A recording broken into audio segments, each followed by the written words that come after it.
Hello, good morning. Thanks for joining us on today's edition of Good Morning Abia, the one-stop breakfast show on MCL TV, where we'll educate, inform, and above all, entertain you with happenings around you, Nigeria and its diaspora. My name is Stella Mondo. What more can we say than to say thank you to God who has given us life and given it us in abundance. You wouldn't want to miss out on the line-up program on today's Good Morning Abia. So we urge you to say hello to your television set as it promises to be good, okay? And of course, we usually start with the words of Marble, just to inspire you as you go out for your daily activities.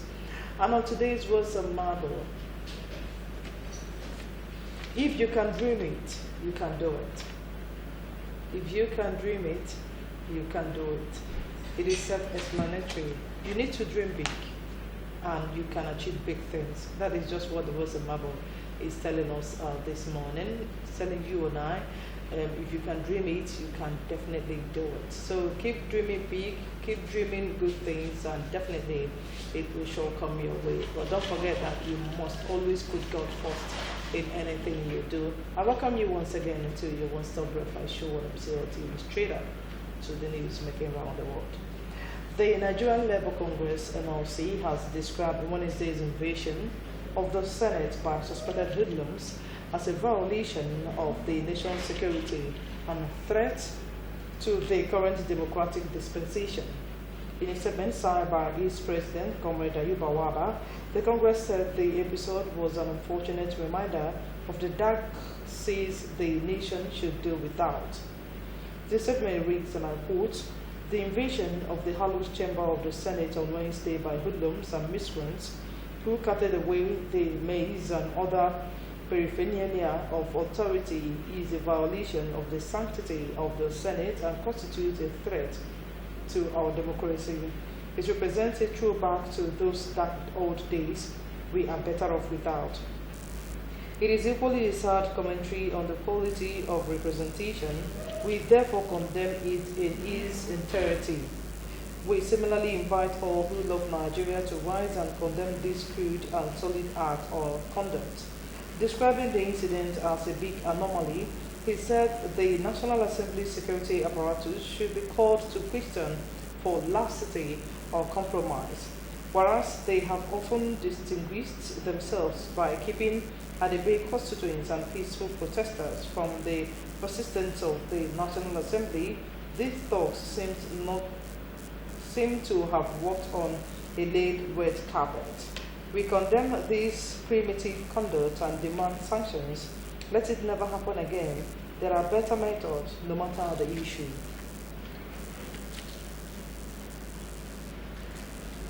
The senator representing Katsina South, Abu Ibrahim on Friday, said that President Muhammad Buhari's support group will be inaugurating its offices in 3 states in the South on Monday. He said the inauguration would kickstart Buhari's re-election process. Ibrahim disclosed this in an interview with the State House correspondents at the presidential villa Abuja, adding that campaign bosses will also be inaugurated on the same day. The senator said despite the recent invasion of the Senate chambers by suspected thugs, the National Assembly remained one.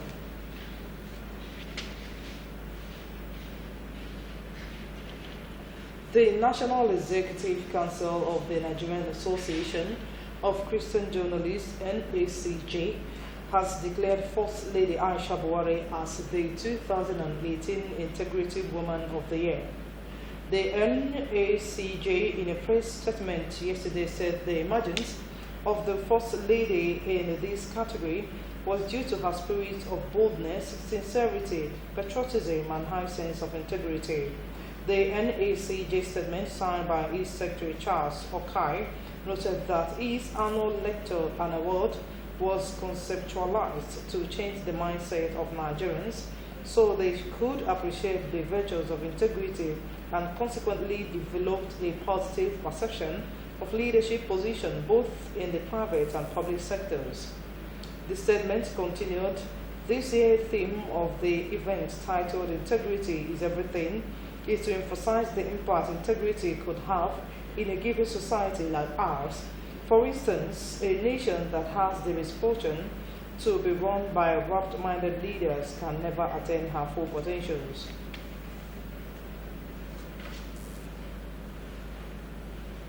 The outgoing Japanese ambassador to Nigeria, His Excellency Sadanobu Kasuoke, has commended the Group Managing Director of the Nigerian National Petroleum Corporation, NNPC, Dr. Maikanti Baru, for his support and cooperation during his term in Nigeria. Speaking during a farewell visit to the GMD, the ambassador said it was difficult to ignore the tremendous support the Japanese business community enjoyed from NNPC under Dr. Baru's leadership and called for same level of cooperation and support to be extended to his successor.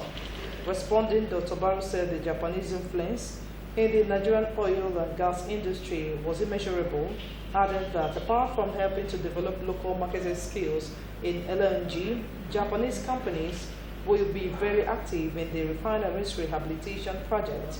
Meanwhile, the GMD, who was honored with the award alongside other eminent alumni, such as the Secretary to the Government of the Federation, Mr. Boss Mustafa, and the governors of Nasarawa and Kebbi States, Alhaji Tanko Amakura and Alhaji Atiku Bagudu, at the ABU Alumni Association's 2018 Public Lecture and Award Dinner, which held over the weekend at the International Conference Center, Abuja, said the Nigerian National Petroleum Corporation, NNPC, will continue to explore the symbolic relationship between it and the Ivory Tower. Dr. Baru, who declared this at the weekend when he was conferred with a Distinguished Service Award by the Ahmadu Bello University Alumni Association, said that such mutual relationship will lead to a profiling solutions to some of the societal challenges. Also, Baru backed the 2017 Zig Prize for Professional Leadership.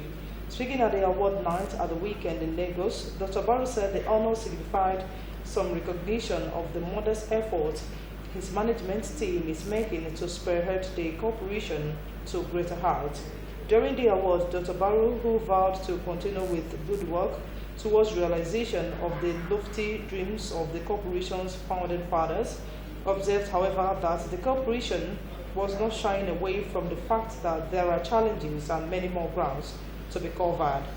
While briefing funding as the major constraint of the corporation, the GMD observed that over the last few months, NNPC had advised many means of funding its projects, with several of them yielding positive results.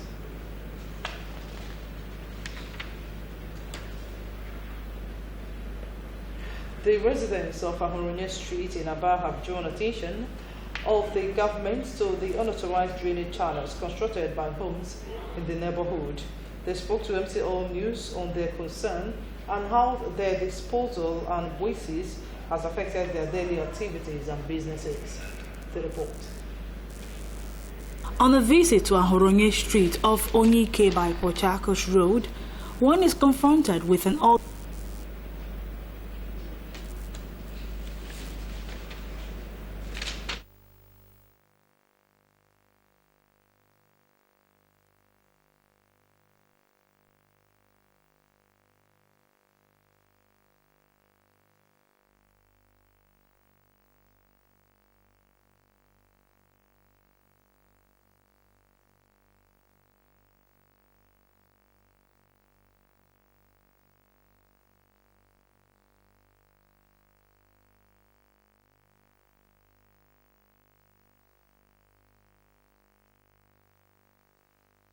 Street off Onyike by Port Harcourt Road, one is confronted with an ugly sight as wastewater from houses and sewage water can be seen trickling down into the street. The residents express sadness over the manner which landlords and tenants of neighboring streets fail to make provision for soakaway in their compounds, but prefer to construct unauthorized drainages and channeling the waste and sewage water to Ahurunye Street. Residents and people doing business on the street lamented their ordeal. They have their cesspit and their waste pit. Anytime it's filled up, they drain it to the street and it transfers down to the third street down there, Martin Walk and Ahurunye, and they are the receiving end. whatever thing they used in this place, be it from the bathroom, from the kitchen, whatever, wastewater, flows down to that plate. And at times they empty their pit and drain it to the street. It flows down. And anytime it rains, you see the unauthorized drainage system which they constructed. It goes to that place and it keeps disturbing those living in that area. When we came to this place, we met it. It has been in existence. So the local government, they are in a good position to know what to do. The right thing is that the people that are contribute to this state should actually know where to channel this particular wastewaters. Yes, this drainage should go somewhere. You can see to yourself that the inhabitants of here are not helping matters. The way they've done things, the way they are doing things, you can see that immediately it rains for a minute now, the place will be submerged. Like this building now you are looking at, going to the backyard of it now, you can see that they don't have any, waste tank as in where the fishes or excretors can be saved. Then as it stands now, you can see how dirty the place is. Going into the backyard now, we can't even stand for a minute because of how stinky the place is. A government health officer, Mike Bassey, spoke on the health implications of the sewage water channeled inappropriately can pose to the residents of the area.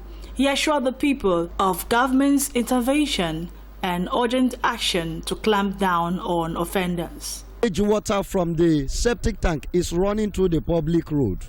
It's really a big hazard. And most times, you know that excreta contains worms, which these people who are carrying it are defecating into their septic tank. And when it runs through the public road, remember that when rain falls, as they act in Abia, people enter any water without considering that most of these waters are from the toilets and they are dipping their feet into excreta unknowing to them, and this can result to athletic feet.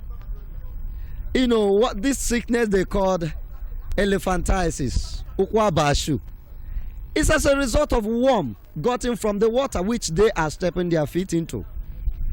And many of them do not know what they are really doing. As such, they continue. The health implication is that it will continue to create a problem of e-health. E-health, constant malaria and typhoid within the city. On their part, the residents of Ahoronye Street and adjoining streets called for government support and intervention to end their ordeal. Ruth Ohams, MCL News. One of the factors that determine optimal development of any nation or state is the healthiness of its citizenry. This is why huge sums of money are earmarked yearly by various tiers of government for the provision and procurement of functional health facilities. In this report, MCL News has raised factors responsible for good health. The report.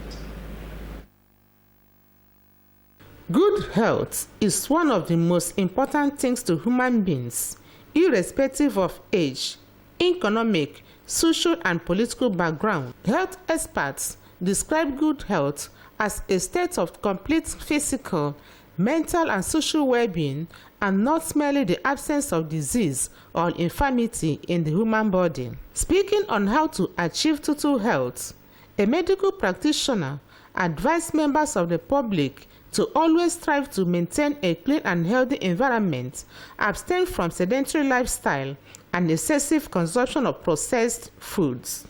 He also cautioned that with the rapid increase in Nigeria's population, emphasis should be placed on primary health care and disease prevention among the disadvantaged group. Government will introduce certain assistance like helping to sanitize the environment, even helping the hospitals to have drugs that when even a sick comes, they'll be given. Giving immunization, things that will prevent certain things occurring. Respondents who spoke to MCA News on the issue affirmed that though longevity is a widely used measure of good health, high cost of Medicare and inadequate medical facilities in most government health institutions have worsened the health status of people, especially the downtrodden. They appeal to government to provide adequate health facilities and make health care affordable to all and sundry, as only the healthy can contribute in the productivity and economic growth of the nation.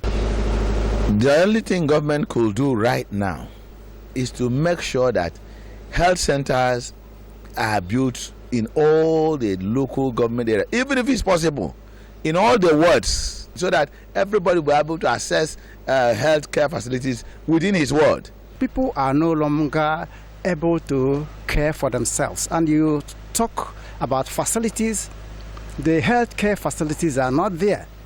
The hospitals, some of them do not have good equipment. I really encourage the government, I urge them to make contributions to provide these facilities. Let these amenities be in their proper position so that people will be having the opportunities of getting good health. If you don't have good health, you cannot walk, and if the work you are doing is not there, you cannot feel well. The importance of good health cannot be overemphasized in achieving overall development in all human endeavor. Chinyere Chibu, MCN News. All right, with that report, we've come to the end of the news segment. And you're still watching Good Morning, Abia, the one-stop breakfast show on MCL TV. We'll go for a break. When we come back, we'll go through the national dailies to know what they have in store for us. Please stay with us.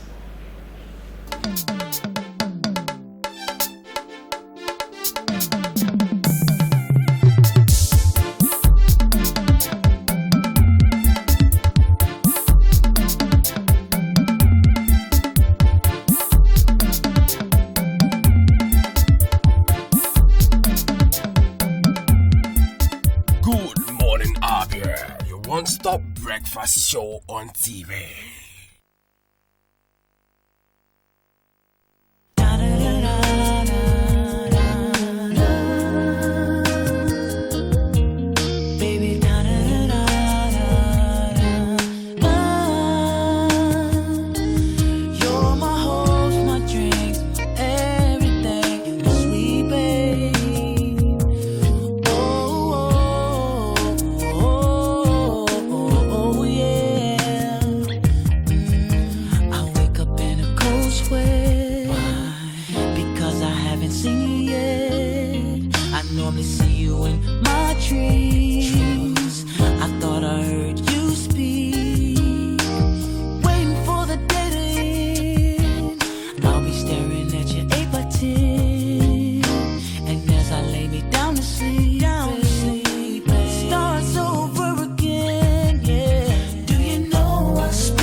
What is that noise?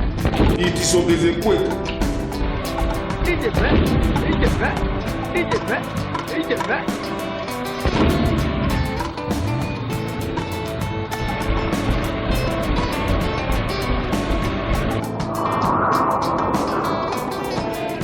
What did they have? Yeah, now look at the castle.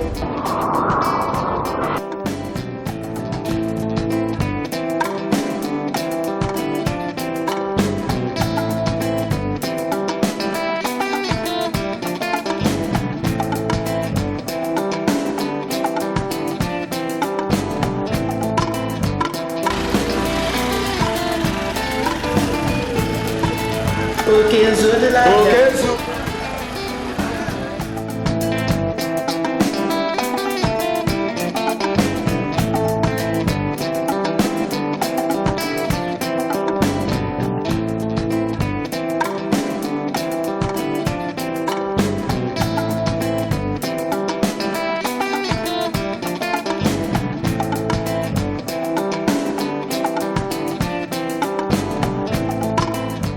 time to rebuild Abia. I urge you to set aside our differences so that together we can join hands and build the Abia of our dreams. Remember that my word is my bond.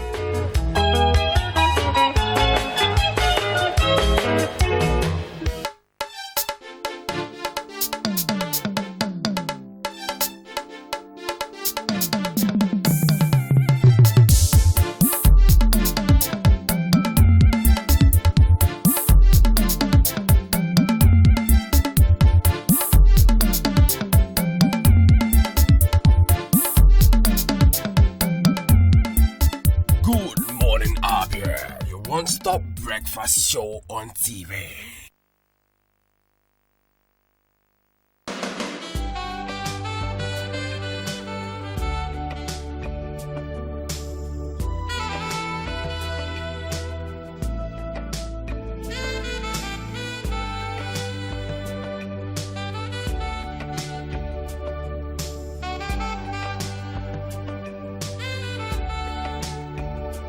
All of my life, I've been searching for the words to say how I feel. I'd spend my time thinking too much and leave too little to say what I mean. For inquiries and booking, contact Address Hotel and Suites at number 18 Upper Road, Obo Hill, Aba. Telephone 081 000 00895 or 081 000 00896. Address, the pride of hospitality and tourism. Have you heard of Prescal World and Heaven Options Limited? Prescal is a home of the direct image right here in Abia. Why go to Lagos or Port Harcourt for your direct image jobs? Come to Prescal World and Heaven's Options located at number 145 Azikwe Road, Abia for perfect cover page, journals, magazines, brochures, and flyers. We also offer printing services in digital flex and billboard, window graphics, posters, stickers, heat transfers, ID cards, complimentary cards, monogram, and car branding. Heaven Options offer you entertainment services like event management, ambulance services with well-dignified undertakers. We can also boast of 3 months ordinary program in computer training, 6 months certificate in computer training, and 1 year advanced certificate in computer training. Why not visit Prescal and experience that quality jobs? For inquiries, call 080 33 22 6115 070 40 24 7196 070 84 69 8165.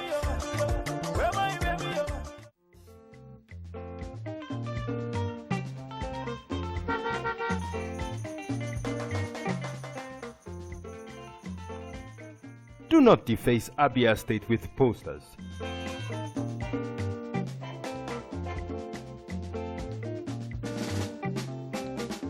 Do not defecate on our streets. Do not litter Abia State.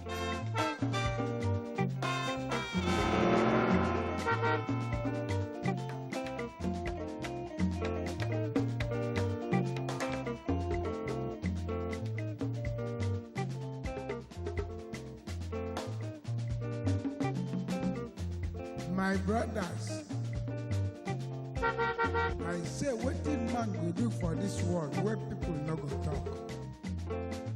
If you chop, Do not urinate in public places. you no chop, dem go talk. Wetin make we do for this world? I say make we dey do the things wey we carry for heart. Na so world want am. Abi no be so?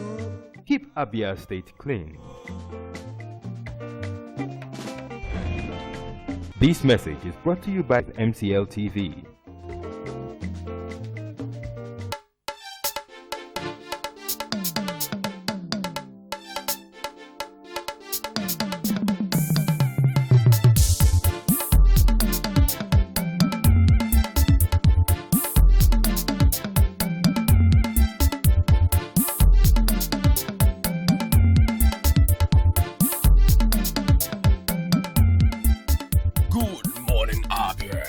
one-stop breakfast show on TV.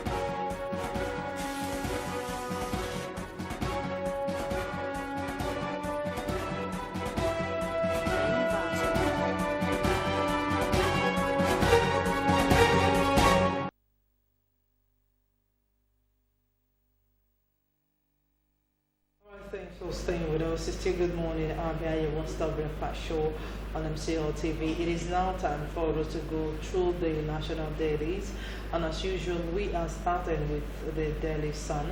At the top of the Daily Sun newspaper this morning, that's the top right of the paper this morning. PDP leaders boast Buhari will retire. We will retire Buhari in 2019. PDP leaders boast we will retire Buhari in 2019. Marakafi, Border Judge, Professor Okoko tells how. No alternative to the president, says Keyamo. Go to pages 46 and 51 and get the details. And the major headline that says Kano's whereabouts. IPOB threatens mass action.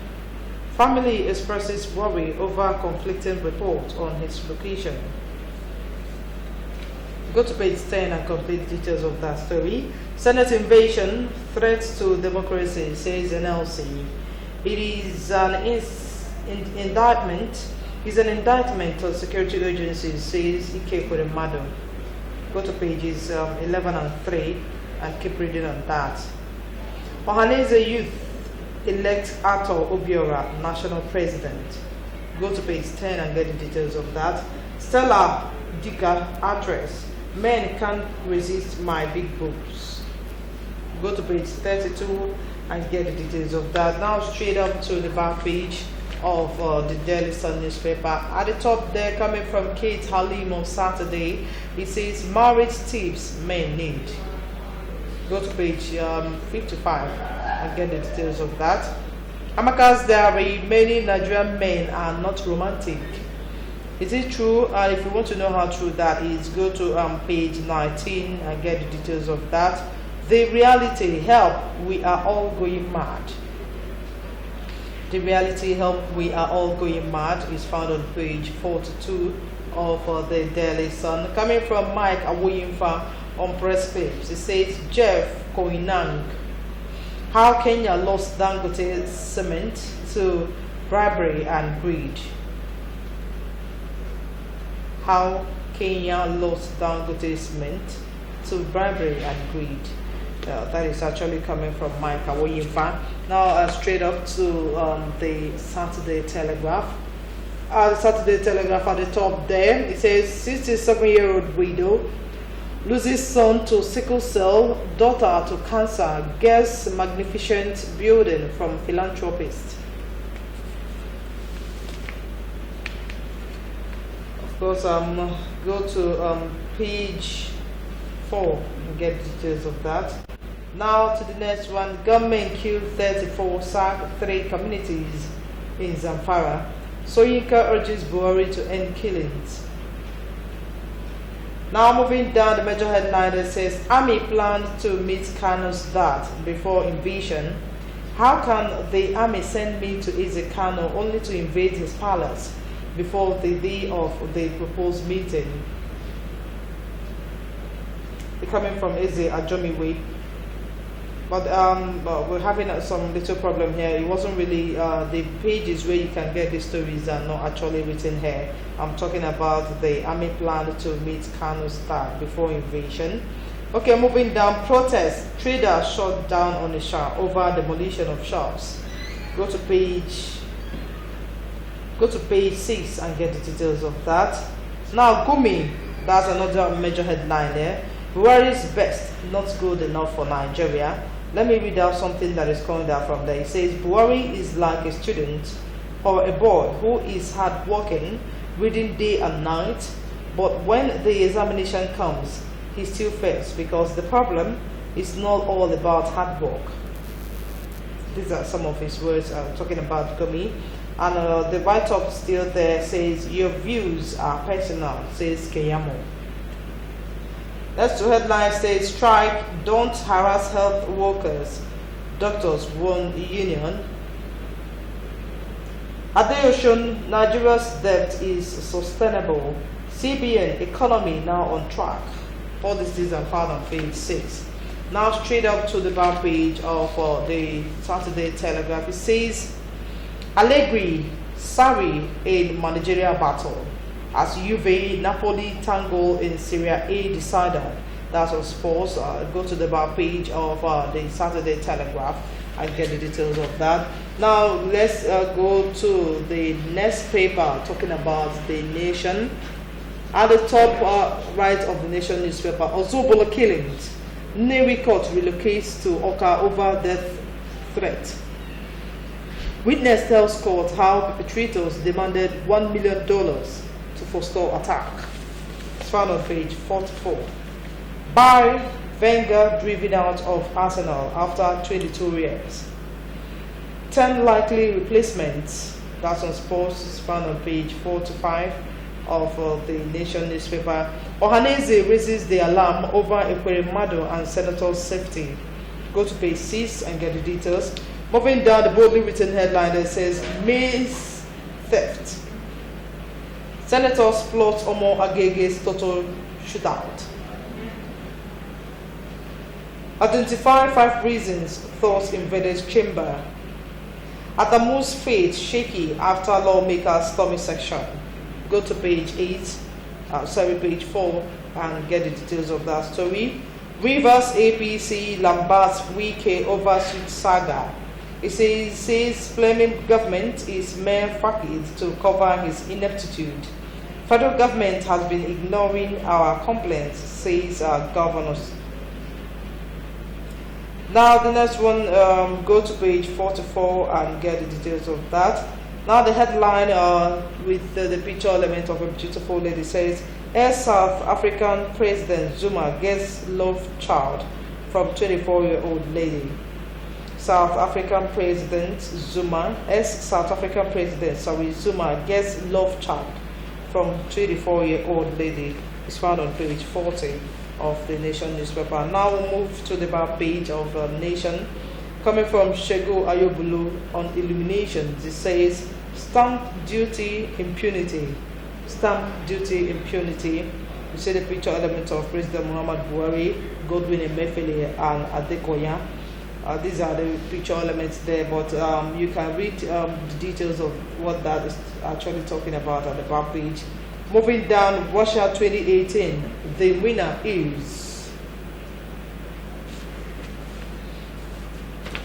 You can still get the details of that story at the back page there. And of course, with that, we've come to the end of the newspaper review. Immediately after the program, just go to the nearest vendor, buy any of the papers so as to read more the headlines that we just read out to you this morning.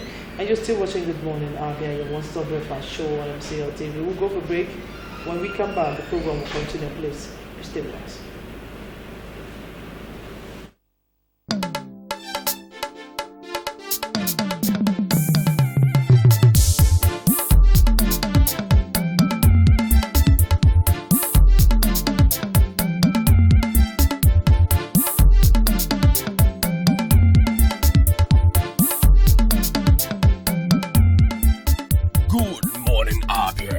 One-stop breakfast show on TV.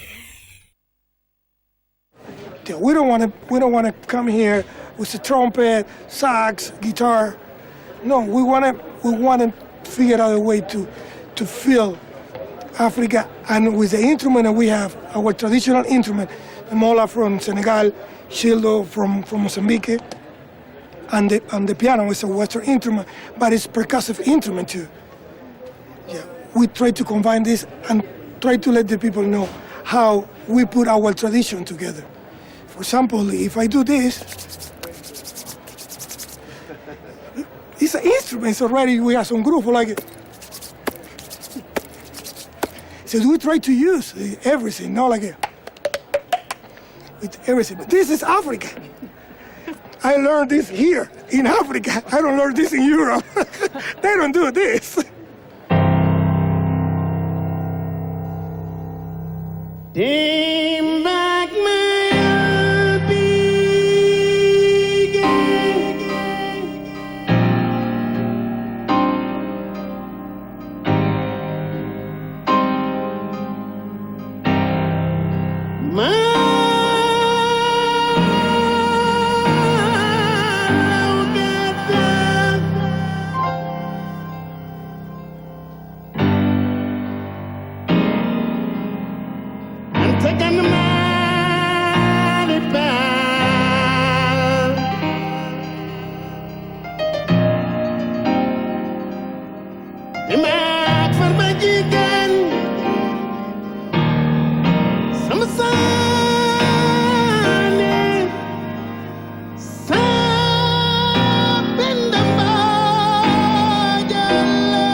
¿Cómo empezó la idea del tour? Y recuerdo que lo primero que le dije a Scott, que es mi manager, en Oakland, California, y estoy hablando por teléfono en Barcelona a través de París. Le dije, mira, lo primero que tenemos que hacer es buscar buscar músicos tradicionales de cada lugar de los países donde vamos a ir. Lo importante ahora es cómo conseguir y conectar con los músicos de todos estos países. Y fue interesante porque al principio es como decía, es una locura lo que estás pidiendo, Omar. Digo, no te preocupes, que algo dentro de mí y la fuerza ancestral me están diciendo que sí vamos a encontrar los músicos que queremos grabar.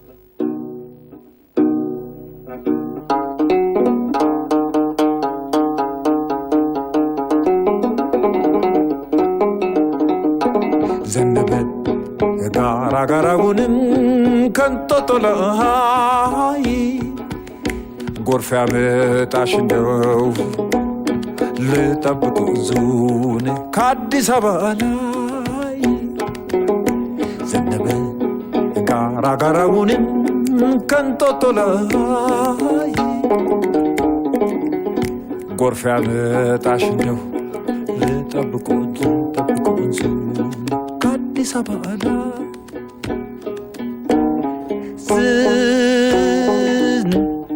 ዝናቡ ዘነበ ጋራጋራውን ዝናቡ ዘነበ ጋራጋራውን ጎርፍ ያመጣሽ እንደው ልጠብቀው ዙን ከአዲስ አበባ ላይ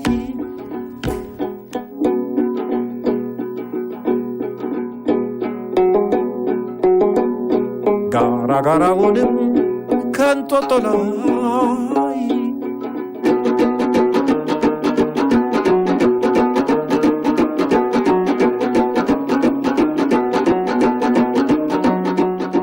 The instrument is called the krar, which is a 6-string lyre, which is an Ethiopian traditional instrument.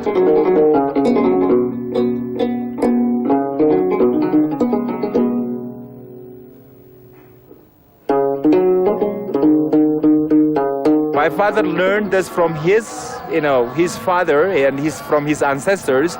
And my ancestors taught my father, and my father, gave it to me. And then, it just comes from generation to generation kind of thing.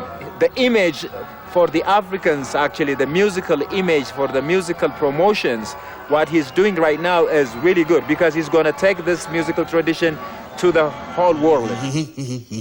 Hop! Hop, ara fano, che, fano, ageru gaba, che, sai, sena. Che, ageru gaba, che, sai, sena. Che,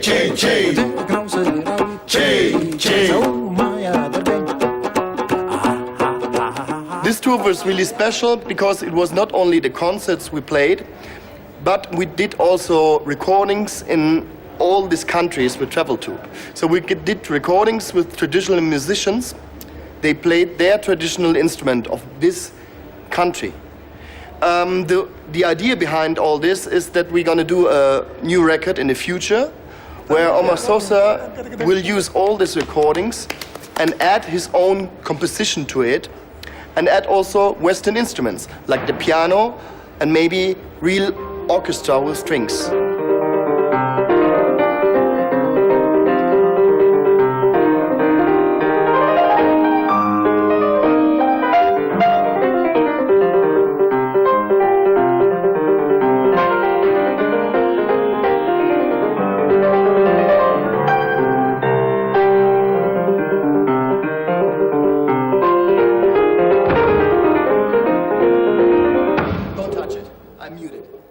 Leave it on, like this, and I'm...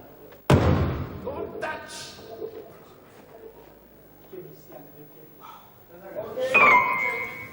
Mi primer recuerdo, creo que tenía 5 años, y fue cuando pude tocar en la primera banda de música del colegio, y tocaba un redoblante. Y recuerdo que empezó la banda. Yo no tenía ni idea de lo que iba a tocar, pero supuestamente teníamos todo que seguir un ritmo. A partir de ese momento, la música ha sido como el leitmotiv de mi vida. Yo hablé con mi padre, mi difunto padre, que Dios lo tenga en la gloria, y le dije, yo quiero entrar en la escuela de música. Y entró en cello. ¿Ya? Pero al cabo de creo que 6 o 7 meses, el profesor me dijo, mira, tu dedo pequeño no llega a la segunda falange. Entonces no tienes las condiciones buenas para poder hacer la octava en el cello. Y entonces me dijo, mira, si quieres, ve a percusión, que es un poco donde ponían a todo el mundo, ve para la percusión. Y tengo que darle las gracias, porque si no hubiese estudiado percusión, quizás no tendría la visión que tengo hoy de la música. Para mí, todo tiene que tener un groove. Y eso me lo ha dado la percusión y haber estado en contacto con, yo diría, mucho más cerca de mi corazón. ¿Por qué? Porque el corazón es ritmo. Chum, chum, chum. Es groove. Y eso, y el haber estudiado percusión, repito, me ha dado o me dio la posibilidad de entender la música de otra manera y poder tocar el piano de otra manera.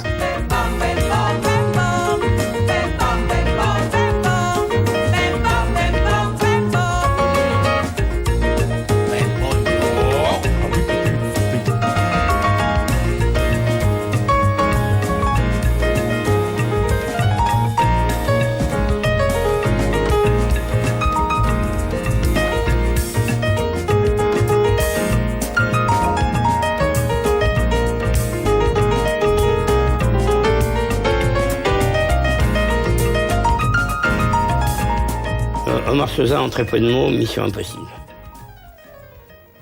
Alors s'il faut en dire un peu plus, je dirais que Omar Sosa est un musicien est aussi un homme qui est proche des divinités et c'est quelqu'un qui est capable de faire se croiser les choses les plus improbables ensemble. Il l'a prouvé partout où il était, que ce soit à Cuba, en Équateur, à San Francisco ou maintenant à Barcelone.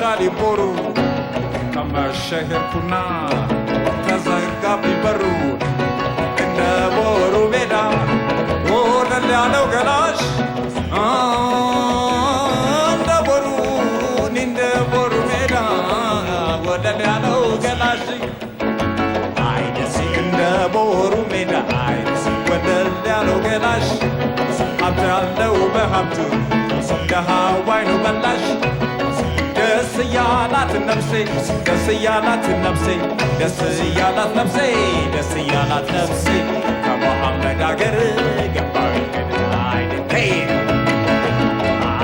ኧረ ደሴ ደሴ ገራዶ ገራዶ አለቀላ ልቤ ተንዶ ተንዶ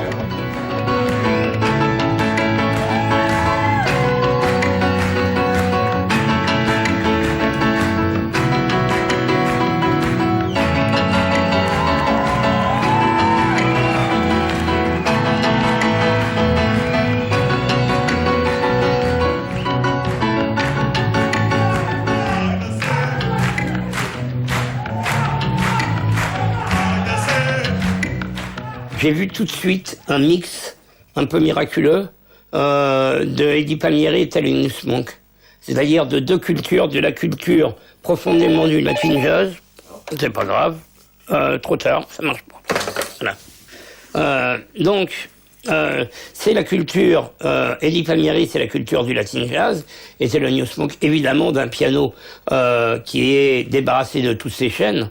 Et Omar Sosa, pour moi, c'était immédiatement ça.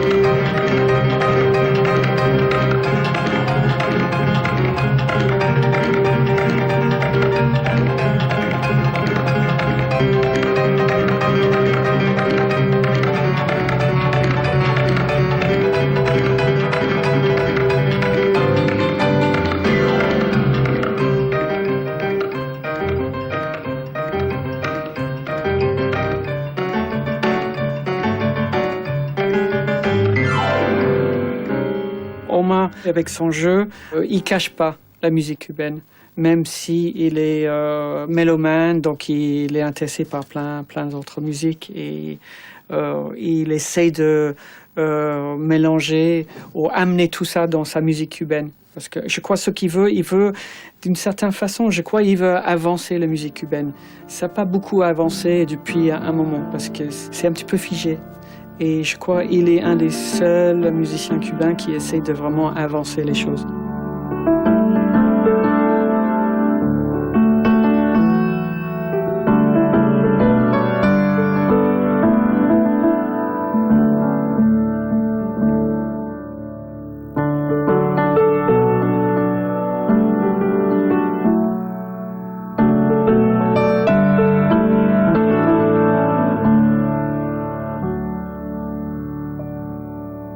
Eso me inspira, es lo que me inspira mi ciudad. ¿Por qué? Porque el mayor es alegría, ¿no? El tono mayor es alegría. Y tengo muy buenos recuerdos de mi infancia, ¿no? De mi familia, del barrio donde yo vivía. De hecho, cuando tocaba, ahora, recordaba el Parque Agramonte, que es el parque central. Está el toro mayor. Me daba yo nosotros jugando con los niños, todos los niños jugando fuera, y ese tono menor es un poco el recuerdo de que que los negros no podían caminar por dentro, solo caminaban por fuera. Eso es un poco lo que tenía en mi mente en el momento que tocaba. No suelo hacer esto, ni hablarlo, ¿no?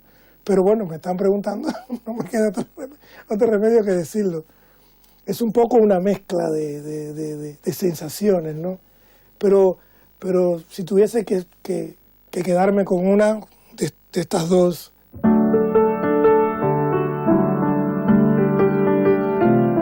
me quedaría con...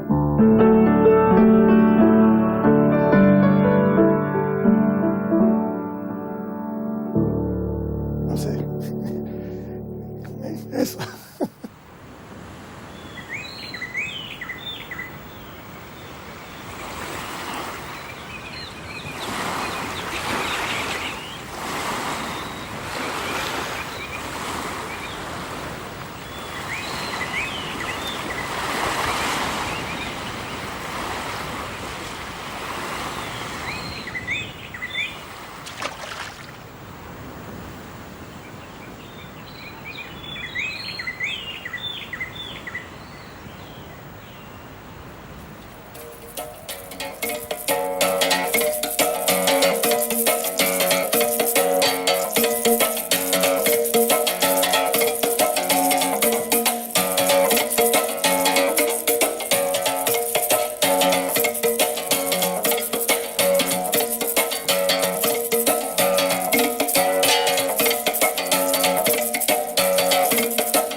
It's okay? You can listen. 3 minutes 27. Bum, bum, bum, bum, bum. After this bum, bum, bum, bum, bum, bum, yeah? We go in. On y va.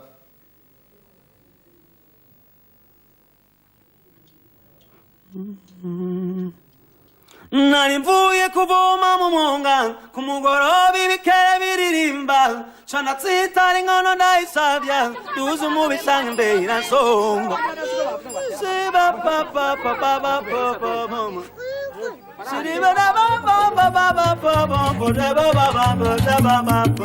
papa nari mvuye kuvoma mu mwonga ku mugoroba ibikere biririmba cana tsitari inkono ndayisavya duze umubisanga imbere iransonga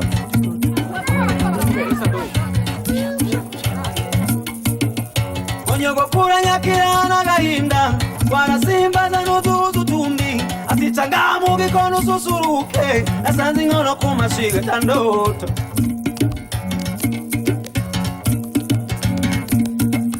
kwa nyogokuru bari bacanye bwari bwije hari imbeho nyinshi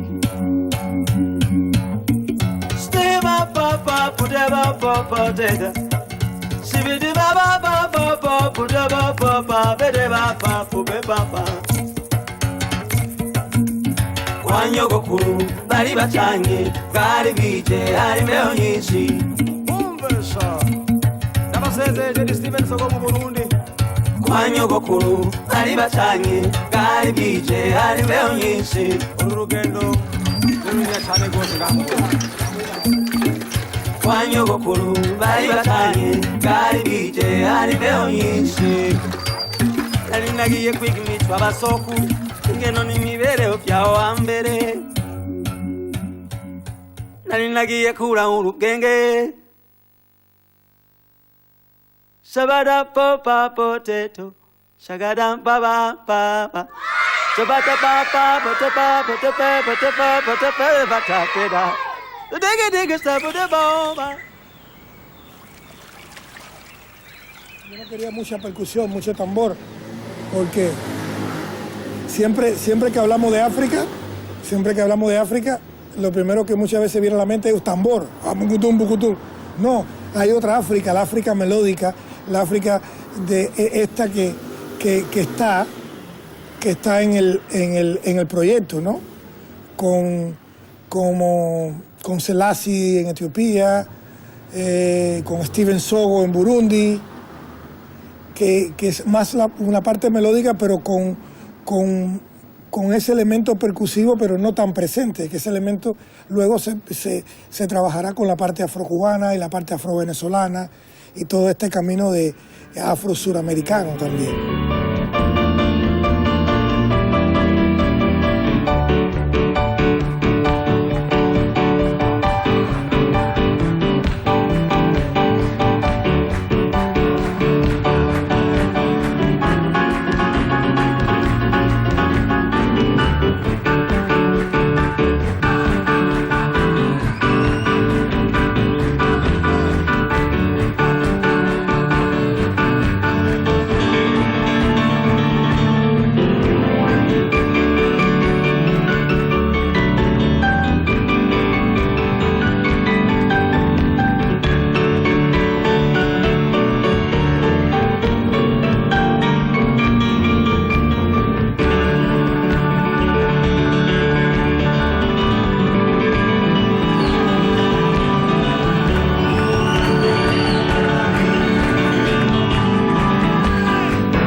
Siempre tengo un mensaje que es como el leitmotiv en mi vida. Paz, unidad y amor. Con esas tres cosas, yo creo que podemos compartir todos de una manera un poco más interesante. Vuelvo al tema de que el mundo es una gran casa con diferentes cuartos. Si todos tenemos la posibilidad de caminar de un cuarto a otro, tenemos que convivir, sentirnos, asumirnos, entendernos, la conciliación, poder entendernos, unidad de cultura, unidad de raíces. Siempre desde que he tenido oportunidad de decir algo, siempre digo eso. Porque yo soy inmigrante. Siempre he sido inmigrante. Hasta en Cuba era inmigrante. Porque salí de La Habana, de Camagüey a La Habana. Ya era un inmigrante. De La Habana a México. De México a Ecuador. De Ecuador a España. Sigo siendo inmigrante. Seré inmigrante. Por eso mis hijos son hijos de migrantes. Entonces creo que el consenso, la unidad de cultura, intentar entendernos. Y es posible. No es que no sea posible, es posible.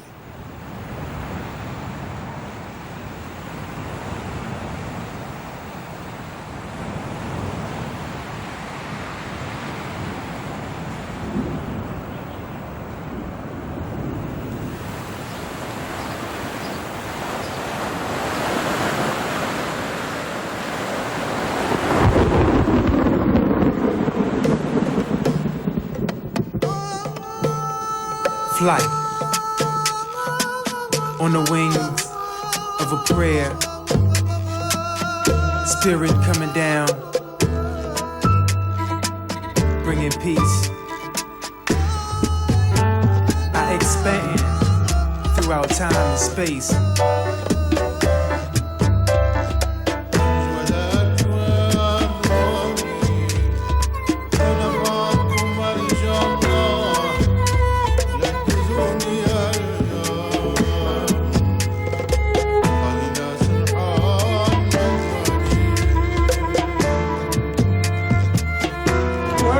Sudan.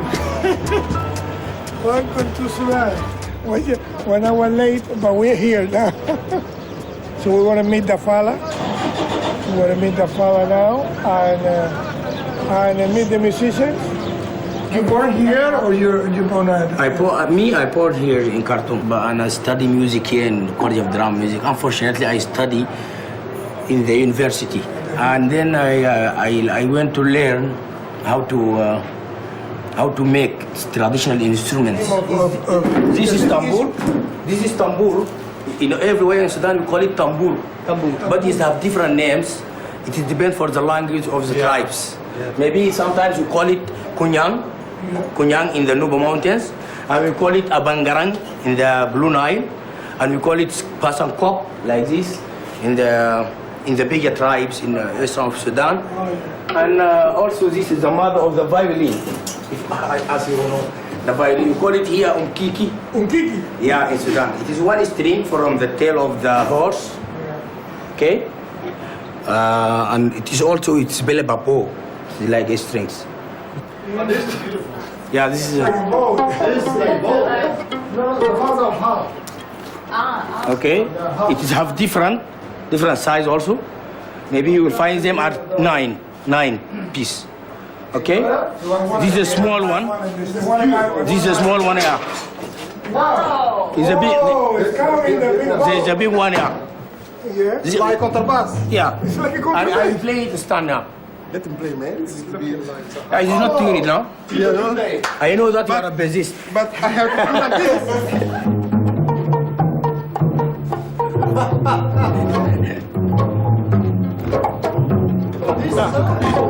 This one? Because there is no time. This is fine, man. Yeah. You need this, huh?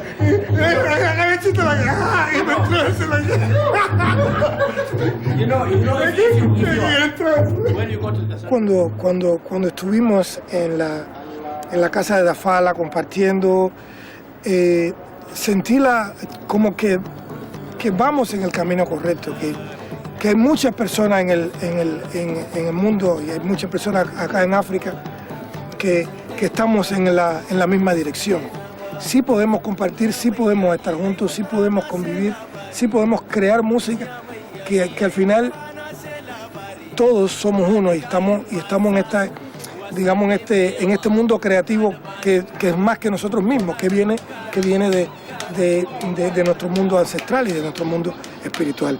Otra cosa interesante que pude encontrar ayer es la libertad que tiene Dafala a la hora de crear la música que hace. Él busca la tradición, pero con una visión contemporánea, basado siempre en lo tradicional. Eso es un común denominador de lo que quiero yo lograr en el proyecto. Sonidos tradicionales, pero con una visión contemporánea, siempre y cuando se preserve la tradición. Yo me encargaré después, bueno, mi trabajo es tratar de poner los instrumentos occidentales, como el piano, el bajo, strings, orquesta, en este contexto de música tradicional. Es lo que, no sé, es lo que creo que también me ha motivado y me ha captado mi atención en este proyecto de East Africa, ¿no?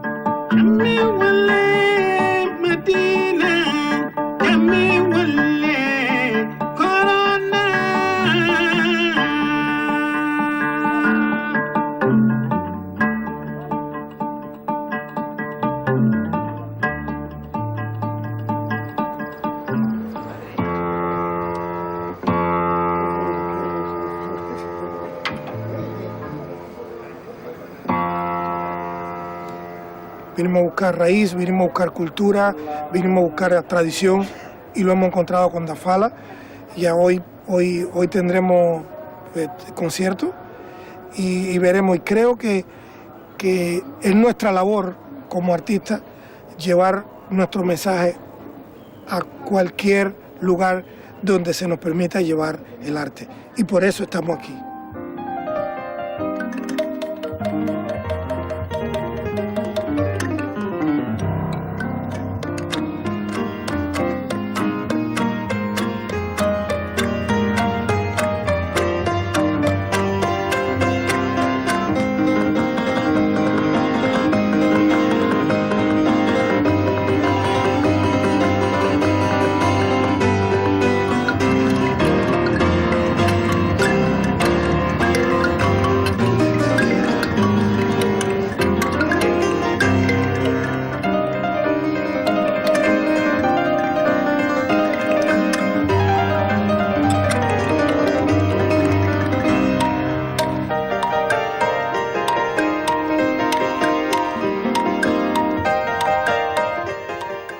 El público, yo creo que no hay público malo ni bueno, es público, es la gente que va a verte. Ellos están esperando, ellos esperan que tú le des algo, esperan que tú te entregues, que tú lo hagas sentir. Pero para eso tú tienes que sentir primero. Yo siempre digo que si tú das amor, si tú das amor, no tienes por qué recibir otra cosa que no sea amor del público. Por ejemplo, en Sudán, el público era maravilloso, pero yo no esperaba un público así. Era un sitio bastante cerrado. No el sitio donde tocamos, sino el del país como tal. Es una cultura muy, digamos, sí cerrada, ¿por qué no decirlo? Pero fue lindo ver a la gente disfrutando, bailando, riéndose, contento. Y musicalmente era complejo. Everybody, Suda, one more time. Suda, one more time, everybody say. Don't stop, don't stop, don't stop.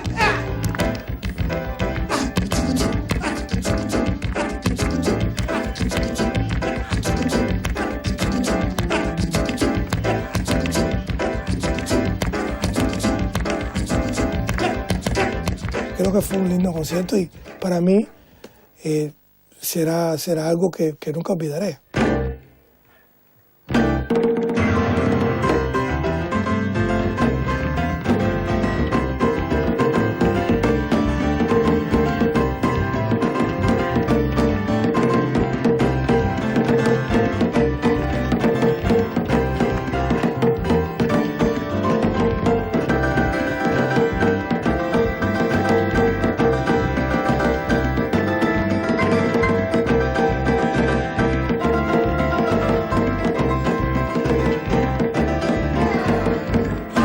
Pour moi, les meilleures mélodies, c'est pas simplement les notes, c'est aussi intégré dedans, il y a la rythmique et après il y a l'harmonie. Donc quand il est riche de tous ces points, ça fait les mélodies qui sont plus fortes. Et vu qu'il est très fort rythmiquement et précise, je crois il a des couleurs mélodiques qui sont uniques à lui.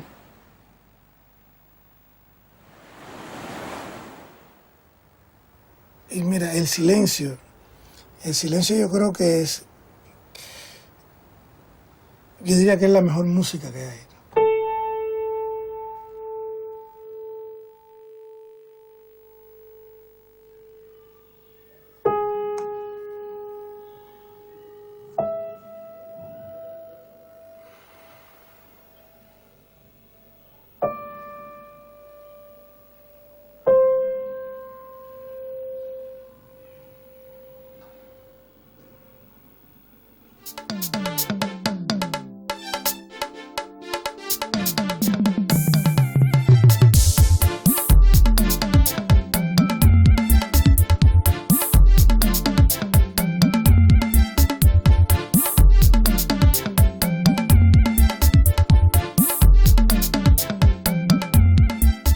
Good morning, Abia, your one-stop breakfast show on TV.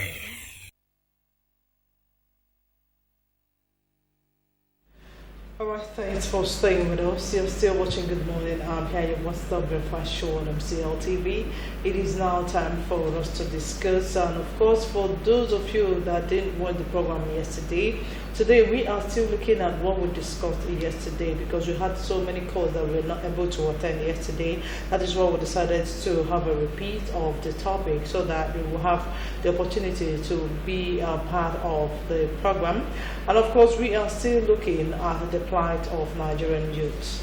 Looking at what the president said concerning the youth, of a lot of them being uneducated and waiting for the government to share all your money among them, and also the one of saying that Nigerians are lazy. And of course, before we continue or we'll introduce our guest who is seated here with us, we'll first of all go listen to some of the words of the president at the Commonwealth meeting. many issues on investments in the Northeast, on the Continental Free Trade Agreement. Feel free to take your pick, but would you like to take the microphone and leave us with a final thought from you? I think it's probably already turned on. Yeah. Well, thank you very much for the observations. I will start with one on the Northeast. All the questions, I think, will reflect about Nigeria's preparedness to accept investment and secure the confidence of those who are going to invest or those who are already there. I believe for those who are following us closely, they could recall on the political campaign we conducted and the success we scored was based on three things. First, securing the country, and in particular, the person who mentioned the Northeast. The so-called Boko Haram was occupying a large chunk of that part of the country, and they caused a lot of damage to the infrastructure, especially educational and health. And then the economy. We have a very young population. Our population is estimated conservatively to be 180 million. This is a conservative one. More than 60% of the population is below the age of 30. A lot of them haven't been to school, and they are claiming, that Nigeria has been an oil-producing country, therefore they should sit and do nothing and get housing, healthcare, education free. But let me tell you that recently, my Minister of Education or for Information was constrained to answer a question when people accuse the administration of doing nothing. He said, let Nigerians be reminded what position we were before May 2015, what condition we are now, and what we have achieved between then and now. And I think people were impressed with the answer. The security, we have done quite well. Economy, we have done very well, especially in agriculture, by providing soft loans, and the guarantee is just you have to belong to a certain locality and you have got land. You don't have to go to the banks, and bring a physical collateral. So I think a lot is being done. And on the security side, certainly, both in the Northeast and in the South, there has been an improvement on the security of the country. And this morning, before just I came here, I saw Shell Group. They came and saw me. They are preparing to invest $15 billion, in Nigeria. They came and broke the news.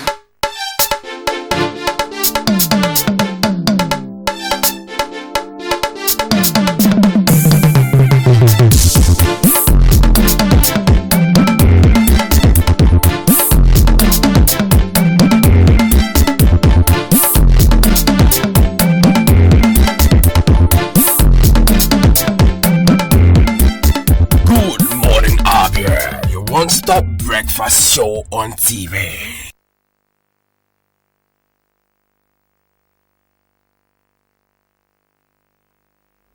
All right, here we come back. Those were the words of the president, and of course, we have analysts in the house that will be reacting to some of the issues raised by the president at the Commonwealth meeting.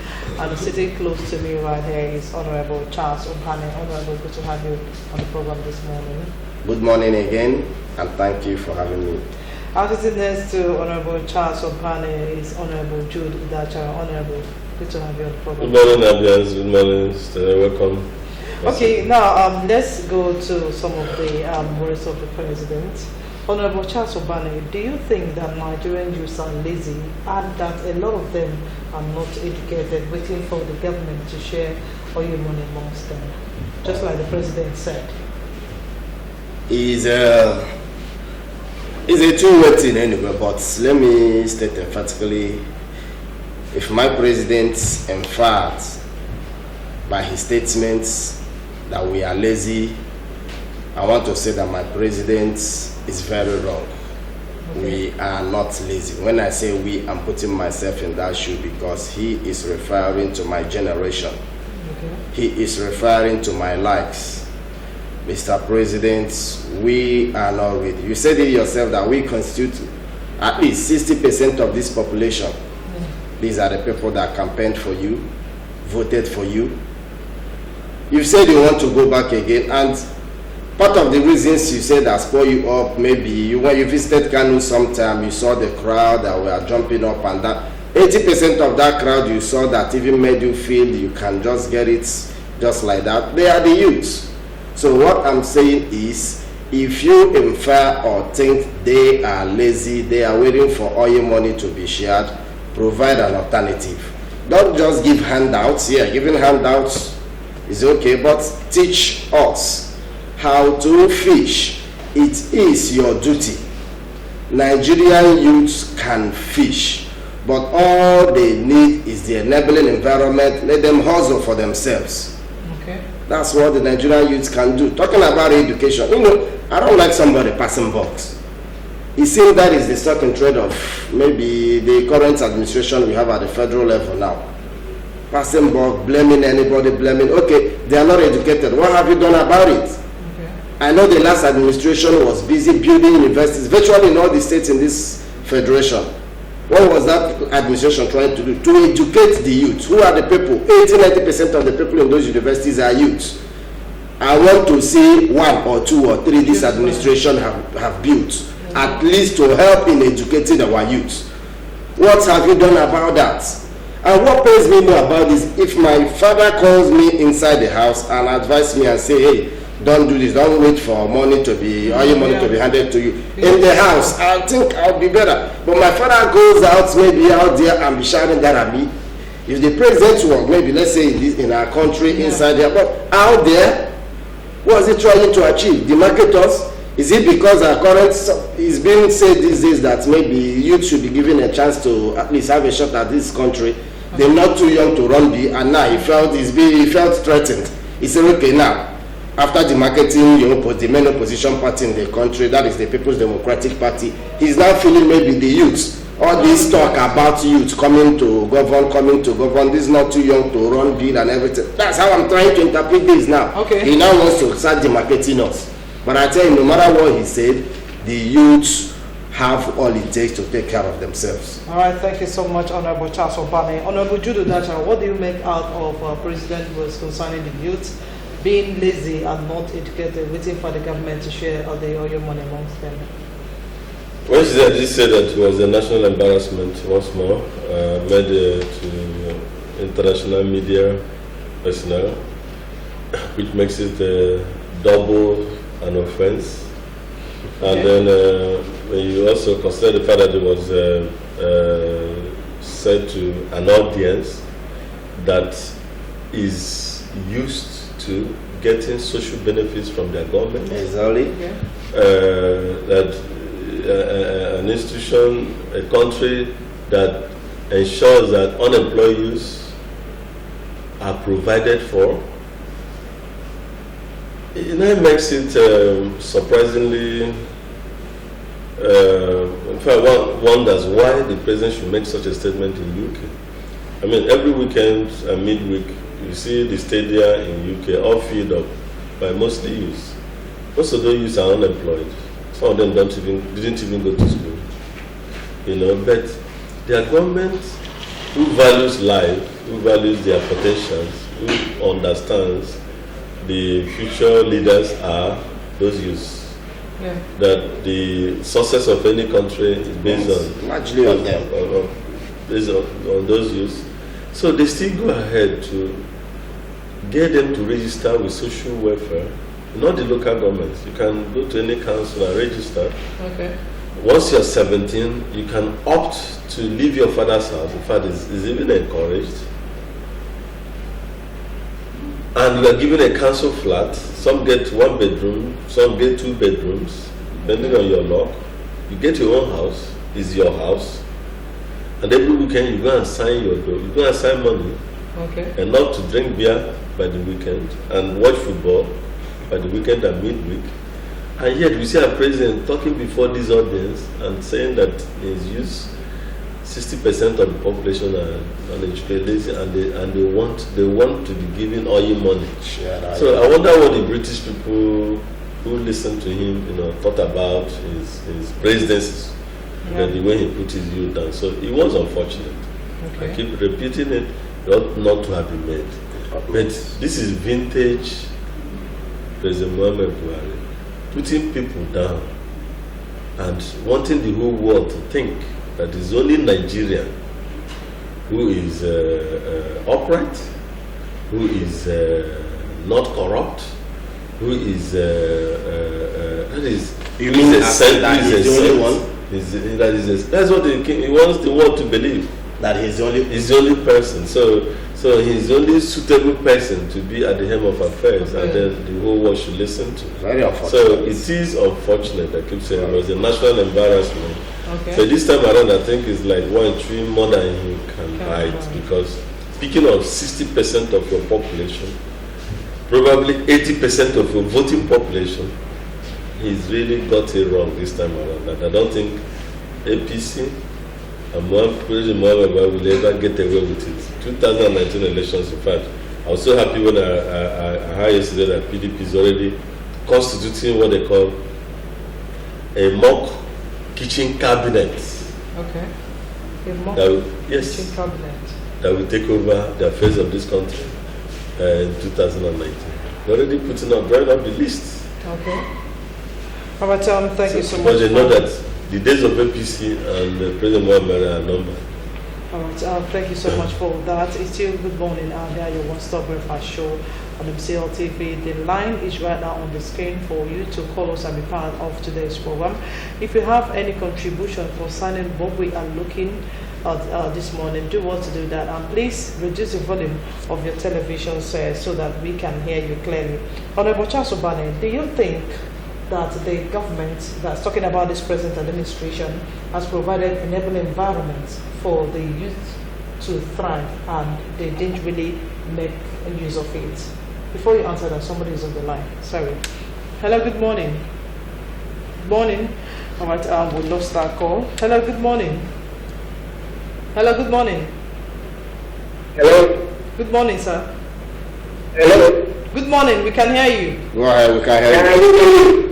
Your name and where you're calling us from, please. Yeah, I'm calling from Abia. All right, what's your contribution on what we're looking at this morning, sir? Okay, my comment is that all the Chinese are lazy. The guys want in Nigeria, London.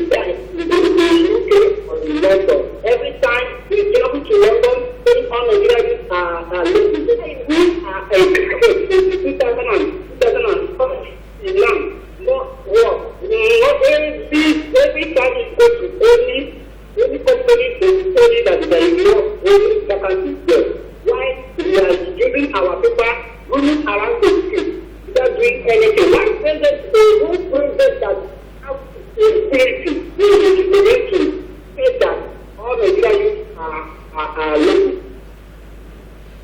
Okay, thank you so much, sir. Thank you so much. He actually talked about Nigerian youths moving around the street with their papers, looking for a way to work, and some of the companies filled up with youth. I also want to tell you that this is not an avenue for you to insult the president. Remember, no matter what he said, he is still our president. So please moderate your words, okay, so that you won't say anything against him. Hello, good morning. Hello. Good morning, sir. Good morning. You're welcome to the program. Your name and where you're calling us from, please. My name is Mr. David Ebanko. Okay. I'm from Nishananga South. Okay. I'm in Abia. Okay. Tell us, what do you have to contribute on what we're looking at? Mr. President, this is so tough for the youth. My only advice to the youth out there is, from 2019, we will vote the president out. Yes. All Nigerian youth. Yes. Okay. It's okay. I mean, that's the best way to go. Thank you so much. I want you to answer the question I asked you concerning government providing enabling environment for the youth, and they refuse to make use of it. That led the president to make such statement.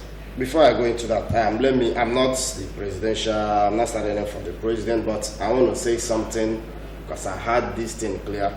The president didn't say all Nigerian youths are lazy, but he said most of us. He said most of us, which is equally bad, if not even worse. Most, almost all. Yes, most, including her. But that said, talking about if he has created enabling environment, I want to ask where that enabling environment was created. As in, I just want to believe that's a rhetorical question. Is it in the Northeast? Is it the insecurity in the country? Is it the harsh economic realities? I just want to know where he feels he has done his little bit that will spurge us to do it. And yet, instead of just keeping quiet, if you can't do nothing, why rub pepper to the injury? Okay, let's see who's on the line. Hello, good morning. Hello. Good morning, sir. You're welcome. Yeah, my name is Akuna from Abia. Akona, you're welcome to the program, sir. Your contribution, please. Yes. I just want to put another issue that is coming. Because I want to ask, Nigerian youths are really lazy. Nigerian youths are really lazy. Is that what you're saying? That's what I want to ask. Okay. Because if you take in this present situation, no youth can consider this position in the government of the state. Is it really giving well? Is it showing the light that the youth will now say youth are lazy? We are talking about Nigerians. Are we really lazy? And one of them said, I'm asking a question, one of them, are we really lazy? Look at what happened in our assembly. Look at it today. You know the youth. Because they are not getting paid, I'm not getting paid, right here, or in another. Why is that going? Okay. How many days do you use? I think we need also to galvanize our effort. What is it that they can move? Because what's my own generation? They want to carry the talk. We want to carry the number for all the people. And we are saying that giants. How we really use? Okay. What happened to this? Is it showing their life? Okay. It's a big question. It's a big question. If the youths are really lazy, Honorable Judu, I want you to tell us if the youths are really lazy, because it's cited that the youths were used to carry the maize. Why is it that youths are always used to, perpetrate crime? And of course, they have been led. They have been. Another mind is the devil's workshop. If you're an idol and you're hungry, you could learn yourself to be used for such menial jobs like talking. You just have to survive. So what we're trying to say, I rather want to put the president down and the presidency down and the APC down for not having provided that enabling environment for the youth, one, to be educated, for the youth to be gainfully employed. Okay. Right now in my small community, I have about 10 CVs of youth, very young people who have acquired PhDs in various fields, food technology, microbiology, economics, and they're looking for jobs. PhD. They're looking for jobs. Some of them since 3 years. I nearly cried last weekend. I saw one of them. He's now driving bus. He's driving bus. Just commercial driver. In order not to be idle. So such a person, such a youth, I wonder how he will feel listening to the president, put them down. Like he's making effort to get a job. He's also working. He's not the. I have so many of them graduates in some construction sites. Some where my friends are doing, they come there to be labor. They are help. They are learning. They are helping the masons, and they're also learning how to be masons. In fact, one of them, after 6 months, has qualified to be a plumber, and he read physics in Absa. So now our president should be very sensitive. A president should be sensitive about what he says about his citizens. You don't need anybody to tell you that. Just like my comrade here has said, the youth here has said, how can a father put his son down publicly? I mean, Jonathan is a hero. Let me say it. Because he was organizing town hall meetings with youth, dialogue with them. He almost stopped, he stopped militancy in the Niger Delta. He engaged them. Most of them are trained as pilots. That is, fitters, technicians, and are working in oil and gas sector. A lot of them are very useful to themselves and their families and communities. But Jonathan also even went ahead to help the so-called Fulani herdsmen who roam about. With nomadic education, build schools along the belt where they march with their cattle for their children to go to school as they migrate, as they movement, and the teacher had teachers following them about, teaching their children, their wives, and themselves as well. That is his own area, the president's own area, the president's own people. Jonathan chased them, make sure he made effort to get them educated as well. Let's see who's on the line, sir. While riding their cattle in the bushes. Hello? Hello? Okay, please, before you call us, reduce the volume of the television set so that we can hear you clearly, okay? Do the needful so that we'll have a hitch-free program today. So we saw his predecessor who made effort to educate the youth, to give them employment. The UWIN program, anchored by our own Amazon, Ngozi Wala, that they were giving out not 100,000 naira, giving out 10 million to UWIN. You write the proposal, a youth. If you think you have an idea, you bring a proposal to a national body, the UWIN, and you are interviewed and selected, and you are given 10 million naira grant to set up your. I know somebody in Abia here who cast away refuge from homes. He wrote his own proposal just to acquire some buses, and then tippers to improve on his work, and he got the 10 million. He got the money right here in Abia. Let's see who's on the line. Hello, good morning. Hello, good morning. You're welcome to the program, sir. What's your name? I'm from Joseph. Okay. I'm calling from Mama. Your contribution, sir. Okay. My I want to talk about what the president said over the youth. Go ahead. The problem we are having is that when somebody on that stage of the power authority takes people on the ground, I don't know what that means. Yes. I want to ask this for the empowerment we are talking about. Where is it? How many youth are used to power? Okay. Let me just come down to other things. What is going on? Now, what I'm doing when we are talking about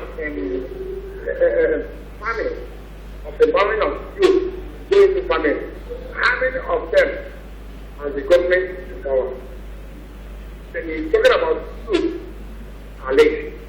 When I talk about the farming of rubber plantation, I have in my place to meet them. Nobody else. I have done everything as a journalist, as a farmer. I done it and identified competition. Nothing has happened from over 8 years from purely now. So how can you empower me when you say I'm lazy? Then you don't even empower me to do something. Why I have something I can bring up? What is going on? The very madness or bandage was free. That is the youth is lazy. Madness. Stop it. Okay. So I expected this current president to have continued with those empowerment programs and then educational programs, make effort internally, conceive programs to encourage the youth to go to school and then make that effort to create more jobs, for those who already have acquired education. I mean, you can imagine somebody with a PhD who has stayed for 3 years without a job, in a country, like Nigeria. Okay. So he should have continued with that program, and for goodness sake, thank you. The presidential media should stop these foreign interviews. Okay. Because embarrassing us. Okay, he's embarrassing us. He should stop these foreign interviews. Honorable Charles, I want you to react to the issue raised by the last caller. You see, I would have liked maybe most of our callers if they call maybe I'm a youth. I would prefer if any of our callers call those that are in the youth category to say I am a youth, and this is how I feel about what my father, what our president said.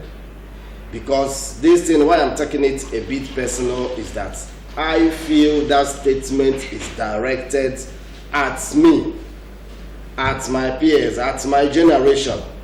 This is a man that maybe virtually all his life benefited from the government, from his youth. I know from the one he attended as an education, the one he attended, to working in the, the military, being overthrowing a democratically elected government and forcing himself on us when he did. When he got appointed as, by PTF, so forth as so much budget.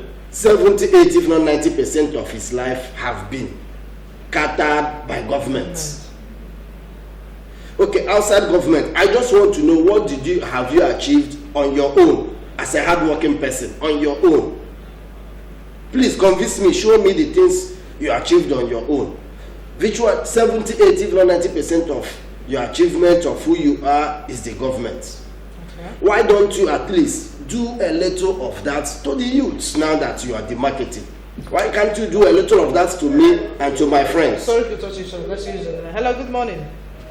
Good morning. You're welcome to the program. Your name and where you're calling us from, please. Hello. Can hear you. Good morning. Good morning. Go ahead, we can hear you. We can hear you, ma'am. Can you hear me? Good morning. Yeah, good morning. My name is Amarachi. Amarachi, you're welcome to the program. Tell us your contribution, please. Okay. I want to know why each time our president wants to talk to us, he does it when he travels. He can't talk to us when we are. He can't talk directly to us here. We get to hear him outside the country. Yeah. Talking to us. That's a good question. Okay. That's a question. He don't make you over there. He looks down at. So now these are not level. They don't play at the same level with their counterpart over there. Nigerians are still look down at them.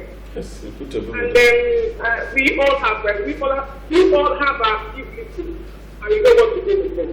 We have our PVCs and we know what I wanted to ask Amara if she's a youth. She is looking at the way she that they have their PVCs and they know what to do. The truth is that the town hall meetings, the presidential media chats, Obasanjo used to have that almost on a monthly basis. He gave him and Jonathan that opportunity to dialogue with every sector. You are with the youth. And that's how we had that robust support for Jonathan. Unfortunately, the 2015 ethnicity just took over, discolored the entire electoral resource. Because at that point in time, the North felt they were shortchanged by Jonathan coming out to run again. So everybody, all means of propaganda came against him. Hello. Good morning, Good sir. morning. Good morning. Good morning. How are you doing? We're doing great. What's your contribution, please? I'm Innocent, calling from Lagos. Mr. Innocent, you're welcome.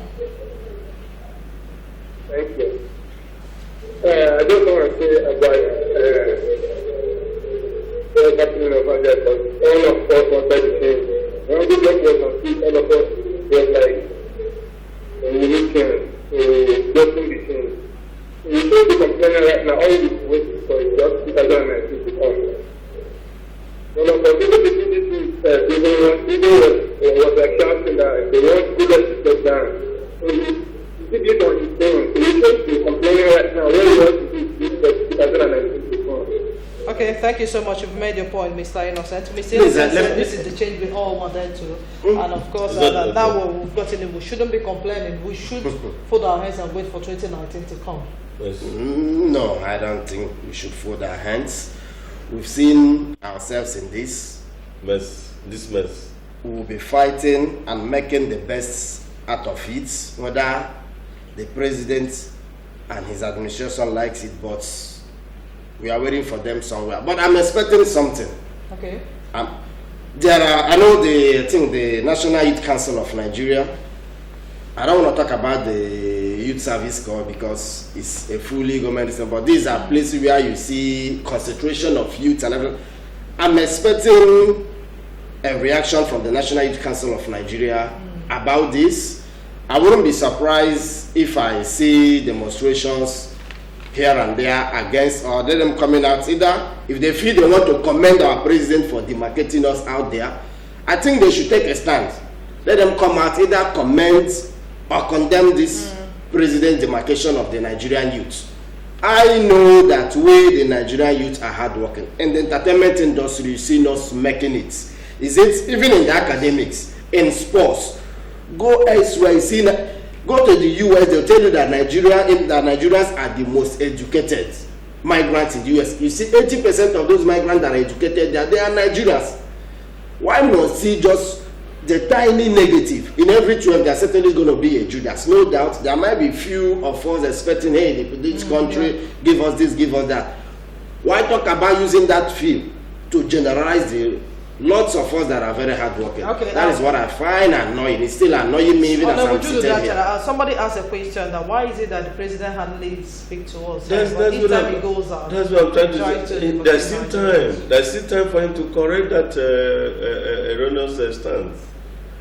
So he should, once he comes back, his media team should organize monthly meetings, town hall meetings with the youth, with the press, what will he tell us? Professionals. Let's see who's as innocuous as that statement in UK appears, I read somebody pushed something on my Facebook, said that each time the president makes such a statement, the way he walks, he's put down, that his counterpart.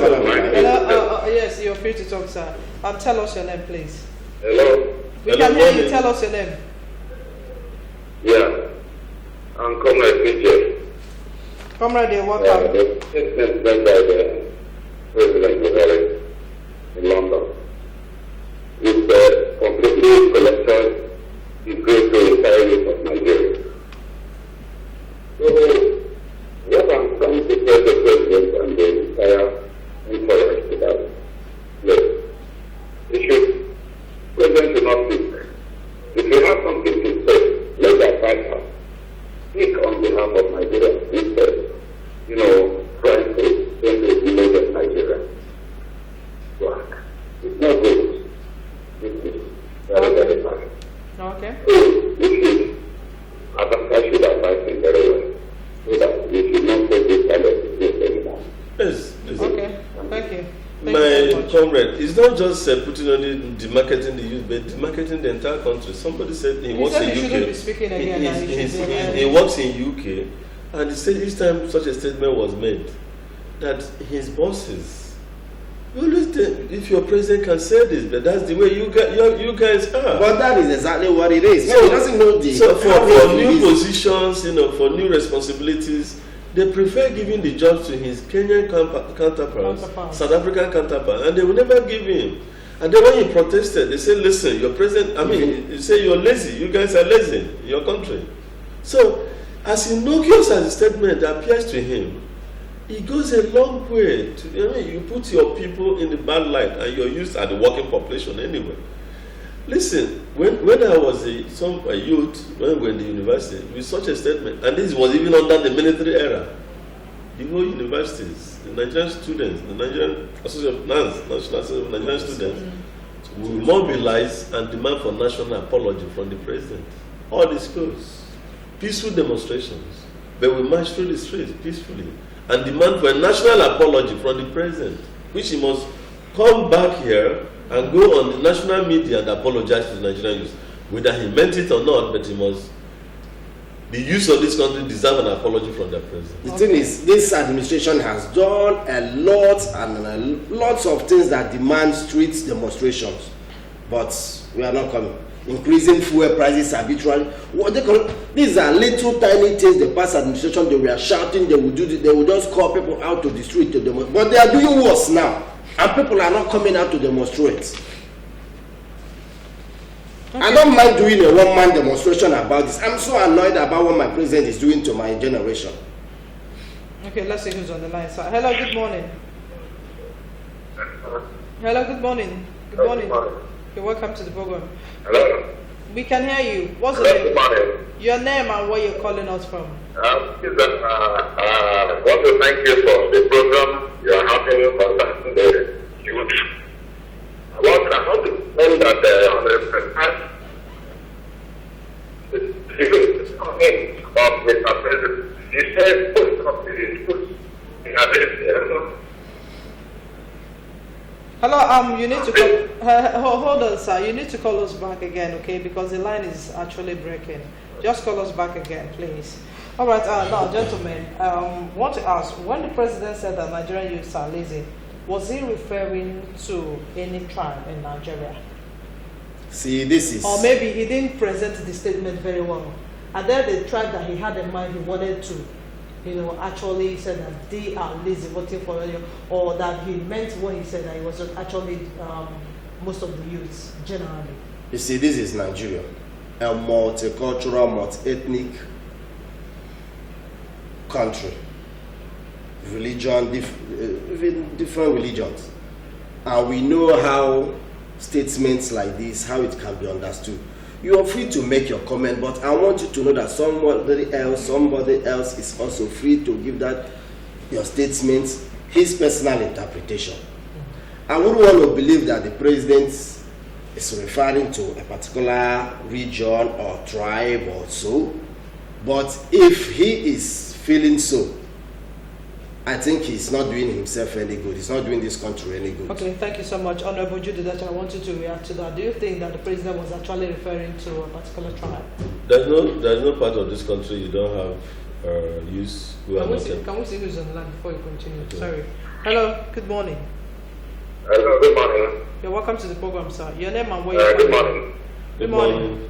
Please, I want to comment on this. What the president said actually is very, very bad. Telling us that some of the youth, that very, very but the problem is that when somebody talks, they start to read meaning in what he said. Hello, can you hear me? We can hear you, sir. Hello. We can hear you. Loud and clear. We can hear loud and clear. Let us read meaning for what you said. I think the problem is that the youth is actually the cause of their problem. Why did you say that? When you look at during election, it is this youth that will aid these men, to manipulate the election. At the end of it, they will be given to. And during the sharing of power, they won't be recognized because they have taken their own right. Now, if you look at what the Mr. President said concerning the Niger Delta, look at somebody like Asaret of the War and the rest, Some of them had the opportunity to be employed in maybe oil companies. But they didn't accept that employment. Rather, they go into militants, convincing the youth that maybe the oil company refused to give youth employment. In fact, if you go to that area, you discover that the oil company will go to the rural village, call the youth to come and work. And at the end of the day, they will not work. But they will come against the oil company. Okay. Okay, look, as you take for instance, everywhere the governor goes, the youth will go supporting him. You understand? And not telling him the right thing he should do. I know that the governor is a Somebody should also tell him that look at the places, you are not trying. But they are not doing it. It's supporting the governor. In other states, it is like that. It's also in Abia State. All right, thank you so my much. brother, I must react because when my governor moves around, I don't see only youths moving around with him. Sure. I don't even see my governor doesn't even he moves with the list of amongst all the governors. Dr. Kisi Bazo has the least number of convoy that follow him about. Yeah. But if he's visiting a place because of the good job he has done in Abia State, people come out. People from that area come out. Natural. Not only youths, but men, women, adults, elderly. Yeah. So please, they come out in mass. They come to work. So and then after that, they go back and do their jobs and all that. So,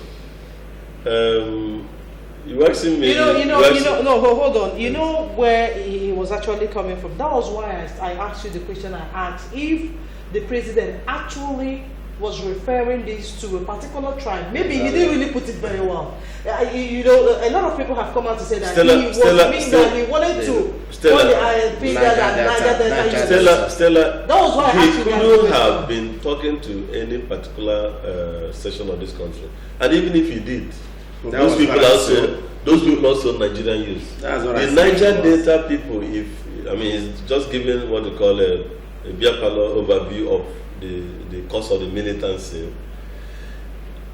If you ever been to an oil company, you can't even cross the gate. That is a topic. You can't even cross the gate if you are not given access in the first place. Are you saying they've not been given opportunity to be employed in such if you are a graduate from Niger Delta and you want to go and submit application letter to an oil company in your own village, you can't even cross that place. Take the case of Owaza. Okay, let's see who's on the day the governor visited Owaza, he was already been allowed in on somebody from inside. They said they have to get clearance from their headquarters in Port Harcourt. So they are not accessible. So please, that man does not. It's like he's not even there with an oil company. Okay, Honorable Charles, I want you to react to some of the issues he raised concerning Governor Okezi Mazo and some of the people that cheers him up each time he comes to a particular site. You see, naturally, people are attracted to good things. Sure. The governor of this state, without blowing anyone's trumpet anyway, is someone that have proved that he's youth friendly. Okay. Proved is what I say. Look, you see, the best gift you can give to anyone is education. And when you are educated, you should be seen to be doing something that will make another person to seek for that education so that he himself can be happy. But when you are kind of like, let me just say, empowering people that are not educated, and that means you are demarketing education. But for our government, at least that's E for E, education for employment policy of this government. You don't just want to employ maybe all this, I don't want to use the word doubt or talks, and they said you have to be educated before you get empowered. E for E, thereby encouraging youth to get educated. And those of you that have gotten this education, he is doing a lot to absorb them. And even those who don't have the formal education, my governor encourages them to acquire I was just coming to that. I was just coming to that. Even the wife, I was just coming to that. All these skill acquisitions, they were okay. Like in Abasa local government here, that was sometime. I don't just want to get the date wrong anyway. Just at that training center that they have a skill acquisition, lots of them were trained. I'm not just trained and let go. I'm not giving cash, they will just go there. Giving tangible things. In hairdressing, barbing celebration, cooking, this interior decor, event management. And what people don't understand is that event management is a big industry now. Lots of them were trained for that. And not only trying and giving contacts. When government or some people are going to do it, they tell you, look, take your decorators or people that will do your decoration, take from the pool of these people with trained. So that they can... Okay, now let's get back to the comment of the president. If you know how much Coca-Cola does in advert, Coca-Cola International, they hardly do manufacturing. They contract the manufacturing to other companies to make the Coke you drink and the Pepsi. They just concentrate their energies in doing advertising. And that is marketing. My governor has spent millions of dollars just marketing the Abba artisans, the shoemakers and the tailors all over the world. He's right there. Those are them that were taken to China. He's right there in Washington marketing them and marketing their products, spending money. We may not really put value, price to what he's doing. The value is added to their jobs and their products. Yeah. That's the artisans I'm talking about. That is a government that go out and market his youth. And then the president that will go out and market his youth. And some of the artisans are also graduates. Because if you get education only empowers you to think much more broadly. To be creative, to have a broader idea view of things. A lot of shoemakers and tailors in Abia are graduates, some master. Okay, that will be. So we have to market our youth and not demarket them, like the comrade has been saying. That is why the president credits to this government. I have 3 friends that made it to the China trip. These are people ordinarily. I tell you, ordinarily have not dreamt of it. When we were preparing that, one was like, this thing, all these politicians, this, that. But it became a reality. It became a reality. So, okay. So whether the president was talking about the Niger Delta people or Northeast people or Igbo youth, they are Nigerian youth, he should do what? He should market them. He should educate them, market them. And those of them who don't have jobs, I am one advocate of paying people who don't have jobs if they are youths and they are registered, they are ready to work, and say, if you get job for me, you remove me from the list of social welfare. Okay. But as long as I'm able, I'm ready to work and I have the skill and I have the education, give me a job. And if you can provide me a job, pay me weekly or monthly as well. Monthly Thank you, gentlemen. This is how far we can go. Thank you, Honorable Charles Obani, for making our time to be with us on today. Thank you. It's good to be here again. Okay, thank you so much, Honorable Judith. Thank you, Abias. You there, please console yourself that at least you know you are not lazy and you are marketable. Anyway, my last word on this, I'm still expecting an apology from a presidential apology, the father of this nation, to me and my generation. And us else, youth, please, I want us this coming year, the coming elections, please, let's be busy in a very positive and active way. Let's don't just be passive. That's a wonderful one. All right, this is how far we can go on today's program. Thank you for sharing your time with us. I am Stella Wando. And to those that are still calling us, our sincere apologies that we can't continue to pick your call again because of our time. All right, thank you so much for being part of it. And of course, stay tuned for Unasala to Umabia. From here, we say goodbye.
MCL, the ward in your home.